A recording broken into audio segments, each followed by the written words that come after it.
Hi all. Okay, we're going to do number 7. Number 7 would be one of the important ones. Your course schedule. What classes do you actually take? So normally we take 4 courses. That would go in line with 12 hours. Right? 12 hours is full time. So each course is a 3 credit hour.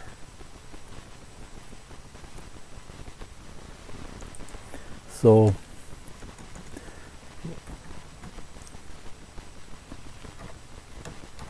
say we go English, 3 credit hours.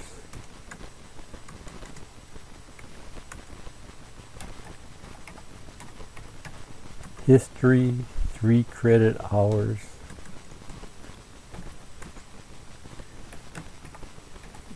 Intro to business, 3 credit hours.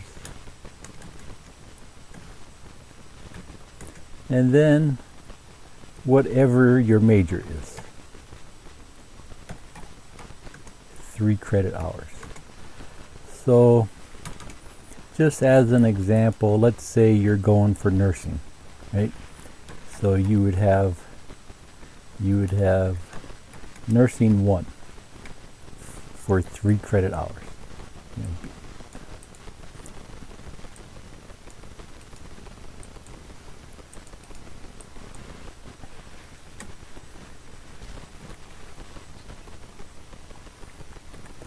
So nursing would be your discipline.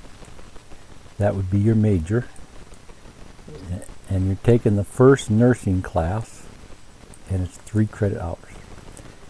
Up here we could go like English 1, 3 credit hours, History 1, 3 credit hours, Intro to Business, 3 credit hours. So this is just an example. There's many variations, So then that would equal 12 hours. 3, 6, 9, 12. Something that's real common is maybe this history class is a little harder. So they make it worth more points. So it's 4 credit hours. Well, now you have 13 hours. 3, 4, 3, 3. That's fine.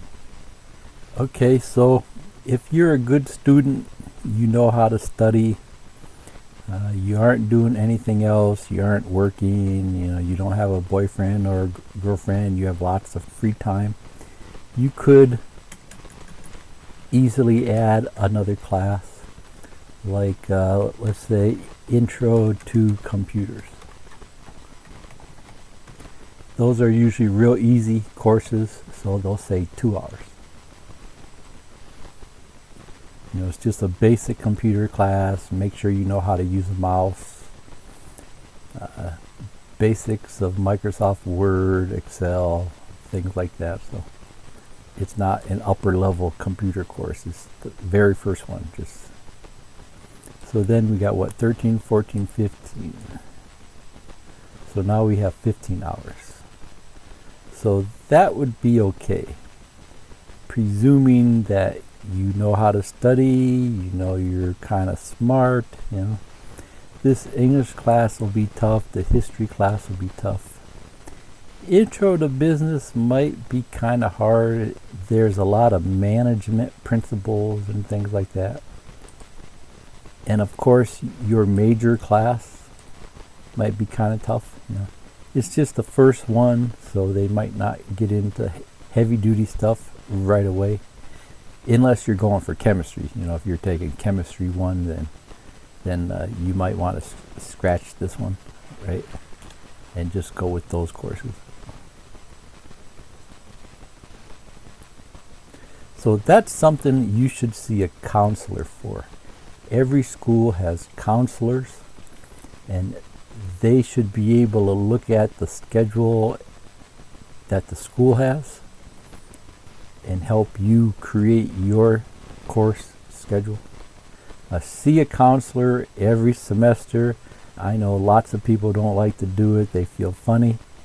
But, you create your schedule and then just go in and ask them if it's okay. Him or her. Try and find the counselor that's been there a while. It's usually an older person that's been there for 20 years. They know all the courses. They know how things work there.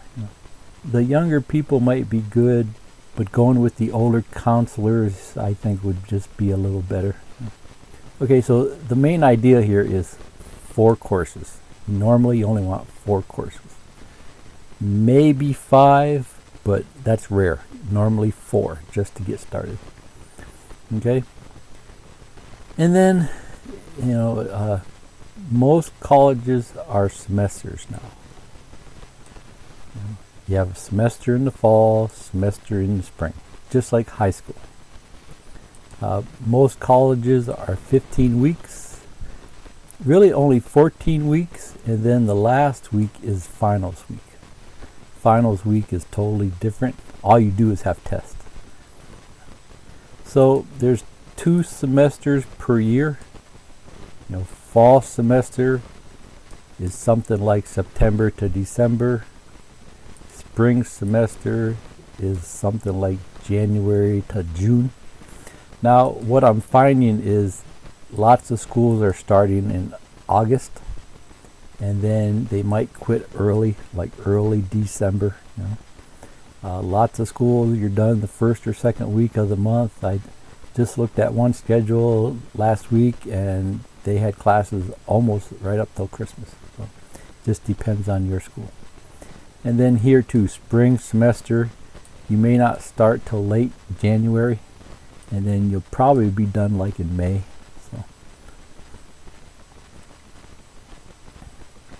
So there's also a 3rd semester during the summer, but most people don't go during the summer. I always went summers. I always thought summers were nice. It's the same class, the same work, but the summer courses just seem to be more laid back. What summer is good for is maybe just take one class to get like a real hard class out of the way. Let's say you need some type of math class here that's worth 5 points, 5 credits, and it's real hard. Well, just take that math course during the summer. That way you're sure to pass it. Rarely you'll bump into a school that is still on the quarter system. I was under the impression that all colleges had quit using the quarter system. That's where the semesters were only 10 weeks. But I just bumped into a school just a few weeks ago that was still using quarters. So it's rare. As far as I know, practically all schools have moved to semesters. Something you'll bump into is the schools have gone to semesters, but they've actually broken that up into 2 parts. We'll say 2-part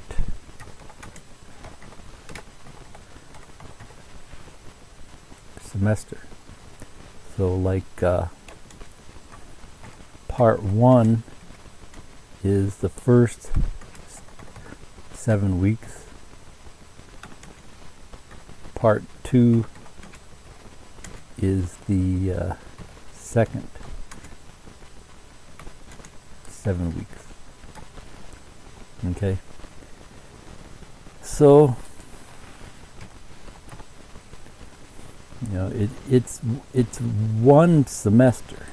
It's one 15-week semester, but they'll actually run it as 2 different sessions. Okay. What you'll bump into is when you're signing up for a course. Let's say, for example, this Intro to Business is an easy course, and we'll say it's only 2 credit hours, and then they'll go first session. So then it's only the first 7 weeks of the semester. You have to be real careful of that, because let's say you attend the wrong session, then you might mess up your schedule. So just be aware of that. You might bump into that type of thing.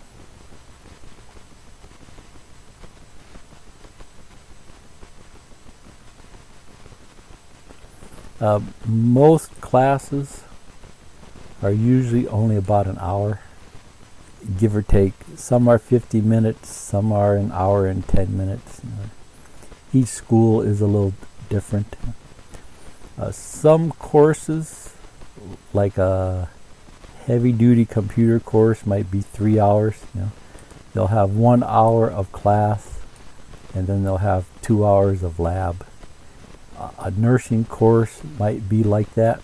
You have 1 hour of class, and then 2 hours you actually go in the room where there's beds and nursing equipment, and you practice with the equipment there.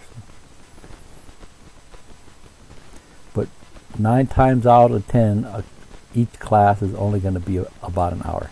You're in and out in an hour. And in that hour, the instructor is going to go over 20, 30, 40 pages or more. They aren't going to talk about every little thing. They might only skim through the chapter, hit on the points that you may not understand. So try to read it before class.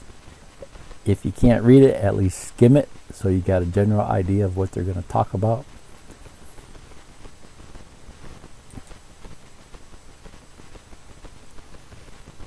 And usually classes are like Monday, Wednesday, or Tuesday, Thursday.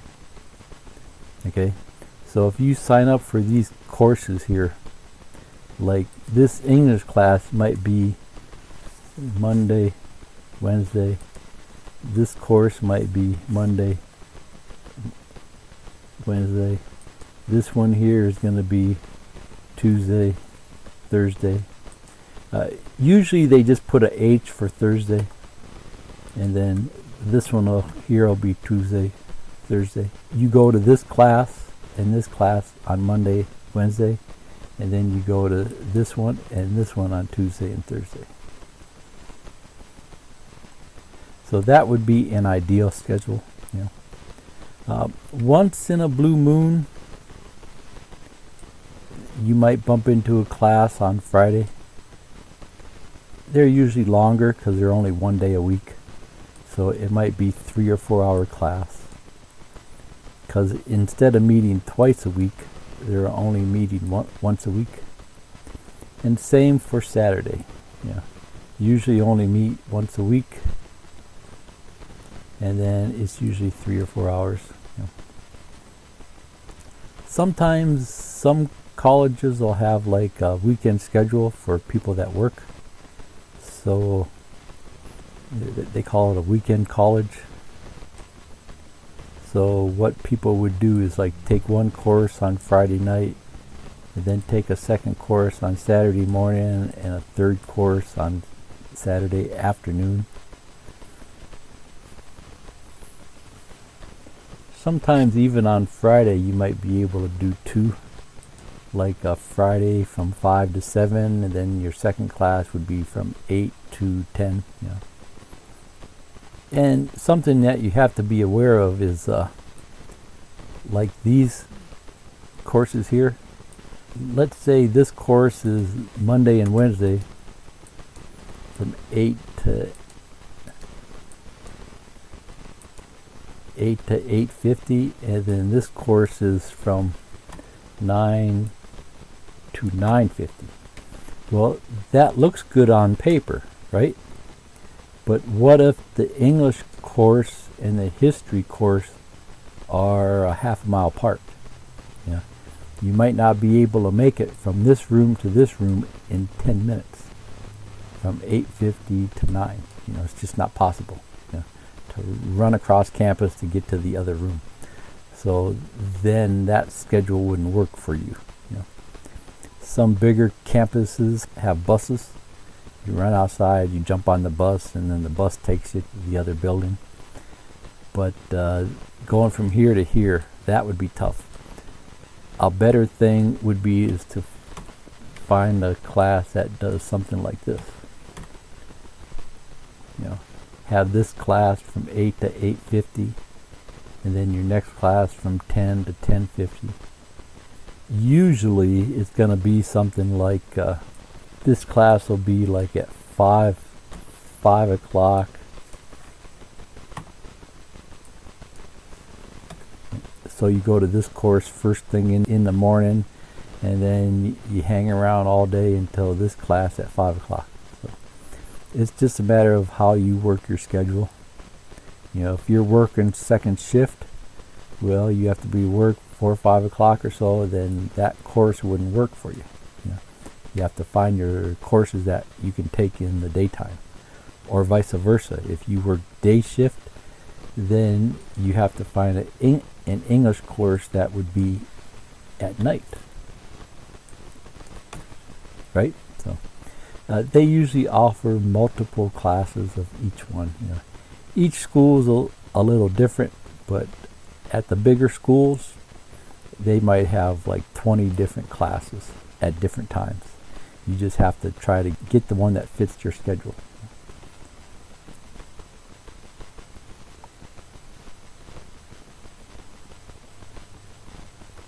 So, you know, we talked about 15 hours, 17 hours.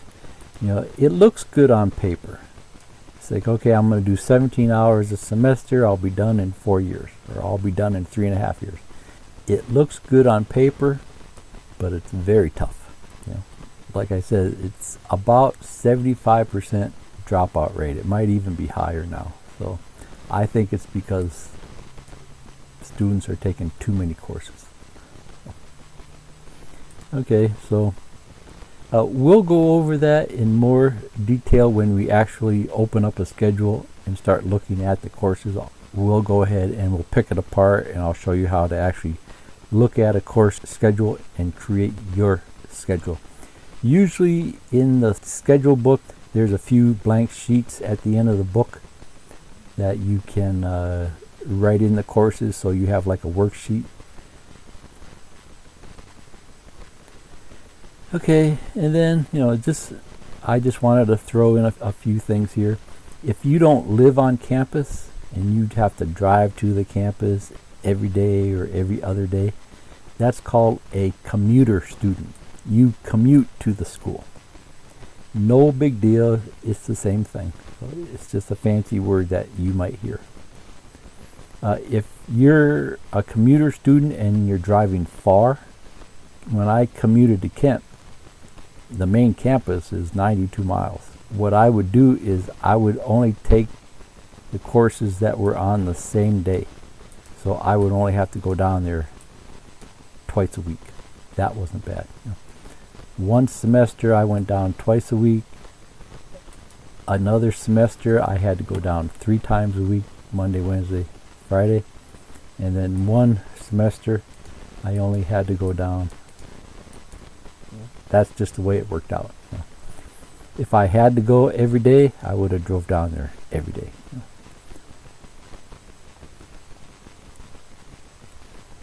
know. If you've taken courses at other colleges and then you transfer to a different college, that's called a transfer student.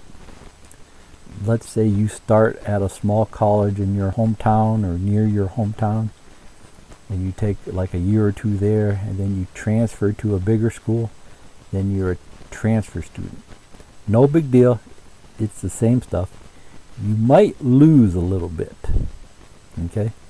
Like, just for example, let's say you take an intro to business here. Right? And let's say that's only worth 2 credits. Right? And then you go to a different college, and intro to business there is a little harder. They might have thrown in some accounting and stuff like that. It might be 4 credits. Well, then that intro to business won't transfer. You know, you won't get no credit for it at that second school. You know. When you transfer to another college, you're going to lose. Okay? Not all of your courses are going to transfer. Lately, the last 10 years or so, they're trying to get things to match up so students don't lose. But 9 times out of 10, I'd say you're probably going to lose some. So that may be something that you use when you make the decision on which college to transfer to. It's like if I transfer to this college, I'm going to lose 10 credits. I transfer to this college, I'll only lose 5 credits. That may be something that you might want to think about.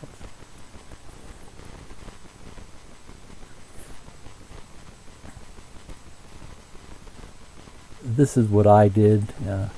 At Kent here, they've got a main campus, and then throughout the state, they have smaller regional campuses. And I think there's like 7 of them or 10 of them or something like that. There's a whole bunch of them. And even the regional campuses, they're pretty good size, 4 or 5 buildings on a campus, And I went to the regional campus 2.5 years. And then I commuted to the main campus for 3 semesters. Just drove back and forth. One time I went down twice a week. One time I went down 3 times a week. One semester I only had to do once a week. So I was working full time, night shift, 12 to 8, and I had a wife and a kid, and I was studying classical guitar full time. So it was a rough schedule, but you just have to get through it. Okay, so like I said, when we go and we look at a schedule, we'll actually pick this stuff apart. So main thing here is pick 4 courses, maybe 5.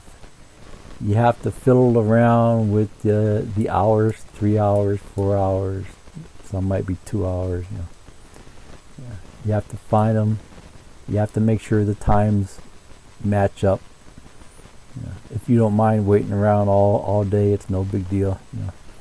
Like take one class in the morning, go to the library for a few hours, go over to the gym for a few hours, and then go to the class at night. I always like to go to the cafeteria and study. The bigger schools have big cafeterias. They'll have like one big cafeteria and then a smaller one. And it's just like a big coffee house. It may be huge, it's the size of a gymnasium, and there's tons of people there. They're all studying, so it's just a real nice atmosphere. And they're usually loaded up with a food court, all types of restaurants.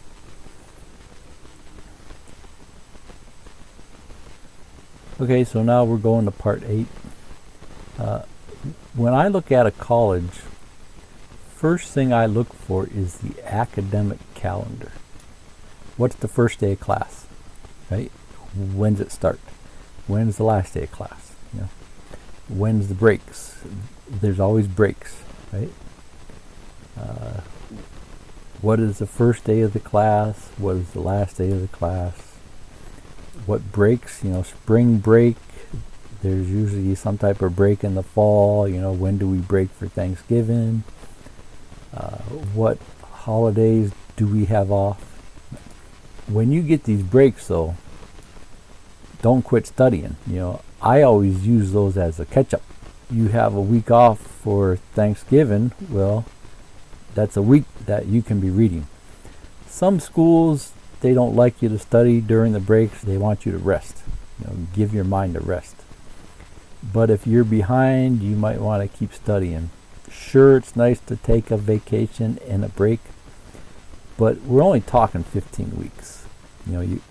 A semester is only 15 weeks.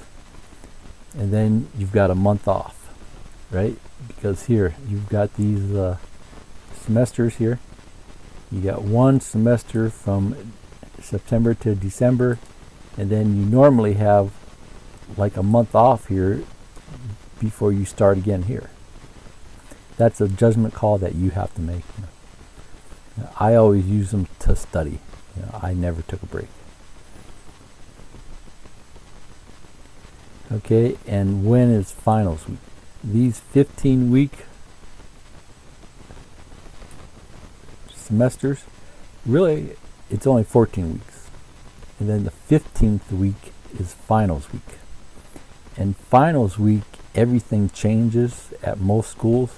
If your class time is at 8 to 8:50, your final might be at a totally different time, a totally different day, a totally different building.